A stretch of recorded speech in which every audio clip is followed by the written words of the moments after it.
निवर्त्य राजा दयितां दयालु। निवर्त्य राजा दयितां दयालु। तां सौरभेयीं सुरभियशोभिः। तां सौरभेयीं सुरभियशोभिः। पयोधरीभूत चतुस्समुद्रा।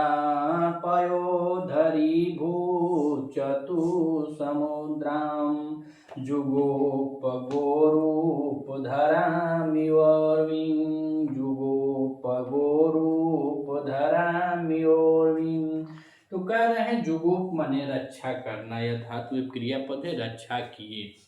अब इस श्लोक में बता रहे हैं महाकवि कालिदास जी, राजा दिलीप जो होते हैं वह कामधेनु की पुत्री जो नंदिनी होती है उसकी रक्षा करते हैं। यानी कामधेनु की जो पुत्री नंदिनी होती है उसकी रक्षा करते हैं। और उसके राजोचित में कुछ कवि ने अपने गंभीरतापूर्ण इस पे चयन किया है। तो कह रहे हैं कि राजा से किसका बोध हो रहा है, तो दिलीप का बोध हो रहा है। राजा दिलीप जो है उनका बोध हो रहा है। तो दिलीप के बारे में बता रहे हैं। तो दिलीप अब कैसे दिलीप हो गए हैं, तो बताए कि राजा जो दिलीप हैं वह अब अपनी दैत्या को, दैत्या मतलब उनकी पत्नी जो सुदक्षिणा है, सुदक्षिणा को क्या किए, निवर्त। निवर्त मैंने लौटाना। नि उपसर्ग पूर्वक वृत्त धातु है और वृत्त धातु के साथ लेप प्रत्यय लगा हुआ है। लेप प्रत्यय लगा हुआ है। तो कहें कि राजा अर्थात जो राजा हैं दिलीप राजा जो हैं अब वह अपनी पत्नी को, दैत्या माने पत्नी को, निवर्त माने लौटा देते हैं। लौटा देते हैं। जब पिछले श्लोक में हमने पढ़ा तो बताया कि उसके खुरान्यास पाद पुंसाम, ऐसे उनके पाद पर वह चल रही थी और उनके मार्ग में जैसे जैसे उनका मार्ग था उन मार्गों का वह अन्वेषण कर रही थी। तो अन्वेषण कर रही थी, देख रही थी। उसके बाद तीसरे श्लोक में कालिदास जी बताए कि राजा जो दैत्याम निवर्त, जो अपने पत्नी को, हमें दैत्या को लौटा देते हैं। और जब लौटा देते हैं तो करते क्या हैं, तो करें कि जुगोप रक्षा किए। किसका रक्षा किए, तो आगे करें गोरूप धाराम इव ऊर्मिम। गोरूप जो मतलब ऊर्मी माने क्या होती है, पृथ्वी, पृथ्वी या धारा। वैसी पृथ्वी का जो मानो कि गोरूप धाराम, जो पृथ्वी गाय का रूप धारण कर ली गई हो, या जो पृथ्वी गाय के रूप को धारण की, मानो ऐसा करें, मानो ऐसा कि जो पृथ्वी है और पृथ्वी ने ही गाय के रूप को धारण कर लिया है, ऐसी पृथ्वी की रक्षा किए कौन, राजा। और राजा के बारे में बतलाया कि जो राजा है वह दैत्याम निवर्त, अपनी पत्नी को लौटा करके जाएंगे, वशिष्ठ आश्रम में लौटा देते हैं। या जब राजा आते हैं, रानी आते हैं, तो इनके लोग और भी सहयोगी होंगे। जब रानी जी आ रही हैं तो उनके भी कुछ सखिया उखियां रही होंगी, दासी इत्यादि रही होंगी। तो इन सबको वो लौटाते हैं। जब लौटाते हैं तो इसीलिए बताते हैं कि, और बताएगा तो राजा क्या है, दयालु है। दयालु इसलिए है कि अपने तो जा ही रहे हैं, अपने तो गाय चराने के लिए, चाहे गाय को लेकर वन में जा रहे हैं, लेकिन इनकी जो पत्नी है, जो दैत्या है, वह भी आते, उसके बाद जो दास दासी इत्यादि होंगे तो उसको भी क्या किए, लौटा दिए। तो इन शब्दों से पता चलता है कि जो राजा है वह बहुत दयालु है अपने प्रजा के प्रति। कहा कि पहले श्लोक में बताया कि यत प्रजा नाम अधिप, जो प्रजा का पाल्य है, जो पालक करता है, ऐसे वह राजा है। तो यह राजा दिलीप अपनी पत्नी को लौटा देते हैं और लौटा देने के बाद जुगोपो मन रक्षा करते हैं। और किसकी रक्षा करते हैं, तो कर उर्वीम गोरूप धराम, अर्थात उस पृथ्वी का, पृथ्वी गोरूप धराम इव, मानो कि पृथ्वी ही गौ की रूप को धारण की है, या पृथ्वी ही गौ बन गई है। मतलब जो गाय है वह पृथ्वी का ही रूप है। इसलिए यहाँ पे बता रहे हैं कि जो राजा दिलीप है वह कैसे हैं, तो बताए कि दयालु है, दयालु है। और दयालु के बाद एक विशेषण और राजा का बताए कि सुरभि यशोभी। इसके पहले बताए कि यशोधना, जिसका यश ही मात्र जो धन है, एकमात्र धन था, ऐसे वह राजा यश से सुसज्जित है। इसीलिए यहाँ पर भी कह रहे हैं कि यशोभी, यश सुरभि, यानी जो महक है, जो सुंदरता है, जो यहाँ से दूर दूर जो तक इनका जो नाम है, जो पहचान है, वह कैसा है, तो यश के कारण उनका सुरभि मधुरता है। यानी पूरा व्याख्यात है। यह राजा नहीं थे, राजाओं के राजा थे, सम्राट थे, चक्रवर्ती सम्राट थे। तो इसीलिए कह रहे हैं कि जिनका यश जो है वह क्या है, व्याख्यात्मक, बहुत चारों तरफ फैला हुआ है और यह प्रख्यात इनका यश है। तो ऐसे राजा अब क्या करेंगे? तो अब बताइए कि वो बताएंगे चरवाहा नहीं ना होंगे कि गाय चराएंगे, लेकिन ना, कालिदास जी अब इसको बताए कि जो राजा जो प्रजा का पालक है, जिसका यश ही एकमात्र धन है और यशो भी सुरभि जिसका यश ही प्रख्यात है, जगत में फैला हुआ है, ऐसे राजा जुगोपह रक्षा किए किसका? तो उर्मी मन पृथ्वी का। वैसे भी राजा क्या करते हैं? पृथ्वी का ही रक्षा करते हैं, प्रजा के पालक होते हैं, धरा का पालक होते हैं। तो यह जो राजा दलीप का वर्णन चल रहा है, ये तो चक्रवर्ती सम्राट है, अयोध्या के नरेश होते हैं। तो अयोध्या ही नहीं, ये संपूर्ण जो विश्व मतलब ये जो पृथ्वी है, संपूर्ण धरा जो है, इसके वह राजा हुए थे, चक्रवर्ती सम्राट थे। तो चक्रवर्ती सम्राट के लिए अब यह बता देना कि बस वह गाय चराने गए तो यह शोभा नहीं देगा, इसीलिए उपमा कालिदास कहा जाता है, उपमा सम्राट कालिदास कहा जाता है। तो बताए कि जो राजा है ना, वह अभी वही काम कर रहे हैं जो अपने राज सिंहासन पर बैठ के कर रहे हैं। यह नहीं कि वो जंगल में जा रहे हैं तो गाय को चरवा रहे हैं, वह चरवाहा हो गए, ऐसा बात नहीं है। अभी वह वही काम कर रहे हैं, मगर कैसे कर रहे हैं? तो बताए कि उर्मीम गोरूप धराम यू, अर्थात कि पृथ्वी को मानो कि वह गाय का रूप धारण कर ली है। उस गाय के रक्षा जुगोप, उस गाय की रक्षा करने के लिए राजा दलीप जो होते हैं वह रक्षा करते हैं। यहाँ पे पृथ्वी से तुलना कर दी गई है, उपमा दे दिया गया है कि जो पृथ्वी है, समझ जाइए कि वही का है, गाय का रूप धारण कर ली है।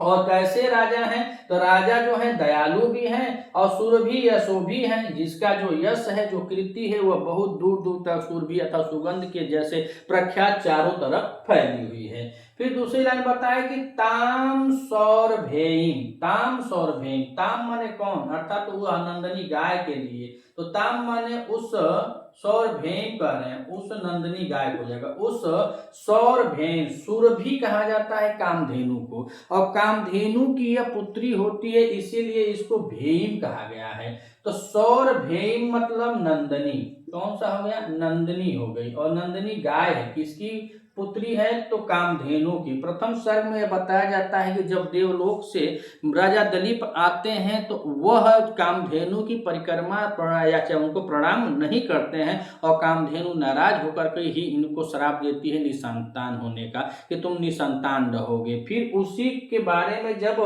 पहले सर्ग में महर्षि वशिष्ठ जान जाते हैं कि इनका निसंतान होना कहाँ से है, तो मेटकली उटकली सब ठीक थी, लेकिन उनके श्राप के बारे में पता चलता है वशिष्ठ को, तब वह बताते हैं कि ओहो गलती यहाँ से, या कामधेनु का इनको श्राप लगा हुआ है। तो उस श्राप को कह रहे हैं कि तब वह बताते हैं कई दिन उसकी पुत्री, तो ताम सौरभेम, अर्थात जो सुरभि जो कामधेनु गाय है, उसके भेम माने उसकी पुत्री, यानी का हुई सौरभेम, नंदनी की जुगोपो माने रक्षा की, रक्षा करते हैं किसका? तो राजा जो दलीप हैं वह कैसे राजा हैं? तो राजा दलीप दयालु हैं और यशो भी सुरभि हैं, यश सहित जिनका चारों तरफ प्रख्यात है। दयिताम निवर्त, अपनी पत्नी और उसके साथ जो भी इनकी प्रजा थी, सैनिक थी, उन सबको लौटा करके, ताम माने उस सौरभेयम अर्थात सुरभि की पुत्री यानी कामधेनु की पुत्री नंदनी का जुगोप माने रक्षा किए, रक्षा करते हैं, यानी वह रक्षा किए। अब यह बता रहे हैं कि सौरभेम जो नंदिनी है, गाय है, वह कैसी है? तो कह रहे हैं कि गोरूप धराम इव उर्मिम, अर्थात पृथ्वी ही गाय का रूप मानो धारण कर ली हो, ऐसे सौरभेम का वह क्या करते हैं? जुगोप रक्षा करते हैं। जो भेम है, सौरभेम है, जो नंदिनी है, ऐसी गाय है जो दिव्य गाय है। लेकिन फिर यहाँ पे जो कवि जी हैं कालिदास जी कह रहे हैं कि वह मात्र ऐसी गाय को नहीं जो सिंपल साधारण कोई गाय के चरवाहा नहीं है, बल्कि यह मान लो कि वह गाय जो है ना, वह गाय जो है वह पृथ्वी का ही रूप है, अर्थात मानो कि पृथ्वी ही गाय का रूप धारण कर ली हो, ऐसी गाय का जुगोप माने ऐसी गाय का राजा क्या करते हैं? रक्षा करते हैं। अब देखिए पृथ्वी जो है और हमारे पूरे पृथ्वी के जो है उसमें क्या है? 4 समुद्र है। तो 4 समुद्र है, तो चारों समुद्र के बारे में बताएंगे कि चारों समुद्र कहाँ गए, यानी पृथ्वी की तुलना तो दे दी है, यानी मानो कि पृथ्वी ही गाय है जिसको राजा क्या कर रहे हैं? वन में ले जा रहे हैं, चाहे चरा रहे हैं, चाहे देखभाल कर रहे हैं, चाहे रक्षा कर रहे हैं। लेकिन जब रक्षा कर रहे हैं पृथ्वी के, तो उसके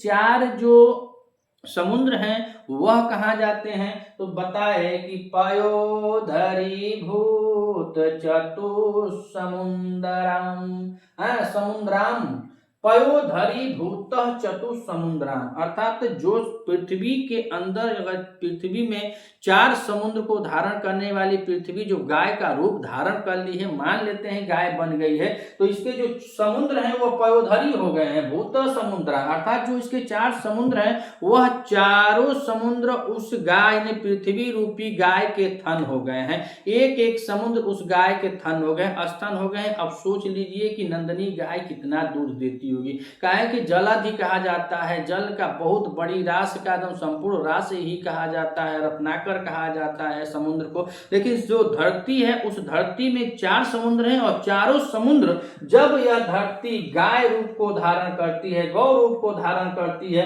तो यह समुद्र क्या होते हैं, तो पयोधरी भूत चतुसमुद्रा, अर्थात यह चारों समुद्र जो होते हैं उस गाय के स्तन बन जाते हैं, उस गाय के थन बन जाते हैं, जो दूध देने के काम आते हैं। तब कितना दूध देती होगी, अब यह कालिदास से पूछना नहीं, आप सभी समझ जाएंगे कितना दूध देती होगी नंदिनी गाय। तो यही बात इस श्लोक में बताए कि निवर्त्य राजा दयिताम दयालु ताम सौरभेम सुरभि यशोभी, तो कहे राजा, जो राजा दिलीप है वह दयालु राजा हैं और यश से ही जिनका चारों तरफ प्रख्यात है, यानी यश के सुगंध से ही चारों तरफ सुगंध फैली हुई है, प्रख्यात है, उनका चारों तरफ यश फैला हुआ है। ऐसे राजा ताम माने उस, सौरभे माने सुरभि की पुत्री अर्थात कामधेनु की पुत्री नंदिनी की जुगोप माने रक्षा किए, वो जुगोप माने रक्षा करना होता है, रक्षा किए। और बताए कि दैताम निवर्त्य, अपनी पत्नी को लौटा देते हैं कि जंगल में जाना है और जंगल में मान लीजिए कुछ जंगली जानवर होंगे, आएंगे तो हम किसको किसको संभालेंगे, इसीलिए वो अपनी पत्नी को लौटा देते हैं। और लौटाने के बाद उनके साथ मान लीजिए कुछ दासियां आई होंगी, कुछ दासियां होंगी, दास होंगे इत्यादि, सबको आश्रम की तरफ लौटा देते हैं कि तुम लोग चले जाओ। तो अपनी पत्नी को लौटा देते हैं, तो पत्नी को लौटाने वाले जो राजा हैं वह दयालु हैं, यश ही कृति ही उनकी चारों तरफ जिनकी फैली हुई है। ताम सौरभियम, उस नंदिनी गाय की जुगोप मने रक्षा किए, और वह जुगोप रक्षा किए। अब वह कैसी सौरभि में गाय है, तो कह रहे गोरूप धारम इंधारा मीव उर्मी, मान लीजिए कि पृथ्वी को मानो कि गोरूप धारा, मानो गोरूप यानी गौ का रूप धारण करने वाली है, कौन, पृथ्वी को ही मान लीजिए कि यह पूरी पृथ्वी जो है वो गौ रूप को धारण कर ली है। ऐसी पृथ्वी की रक्षा की है कौन, राजा दिलीप। और फिर कहे कि पयोधरी भूत चतुसमुद्रा, अर्थात पयोधरी जो 4 समुद्र हैं वह पय माने दूध होना, जो समुद्र हैं उनके क्या हो गए हैं, थन बन गए हैं। जो गाय रूपी जो पृथ्वी है उस पृथ्वी के चारों समुद्र उठ करके उस पृथ्वी के समान मानो जो गाय है उस गाय के चारों का हुए हैं थन बन गए हैं।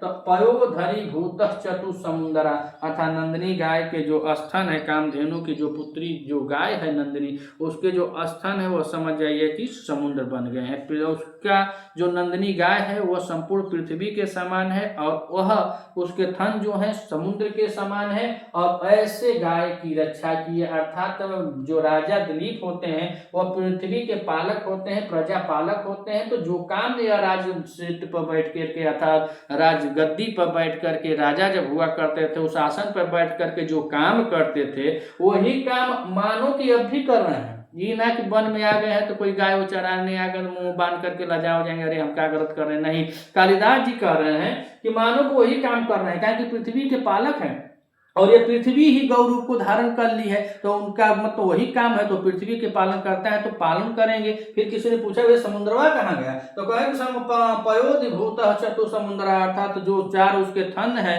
पृथ्वी रूपी गाय के, तो उसके थन में चारों समुद्र चले गए, चारों समुद्र जो है वह उसके थन हो गए हैं और पूरी पृथ्वी जो है वह गौ रूप को धारण कर ली है। ऐसे पृथ्वी रूपी गौ का राजा दिलीप क्या करते हैं, रक्षा करते हैं। अगर आप इस चैनल पर नए हैं तो चैनल को सब्सक्राइब कीजिएगा, वीडियो अगर आपको अच्छी लगे तो अधिक से अधिक शेयर कीजिएगा। मिलते हैं अगले वीडियो में, तब तक के लिए नमः संस्कृत।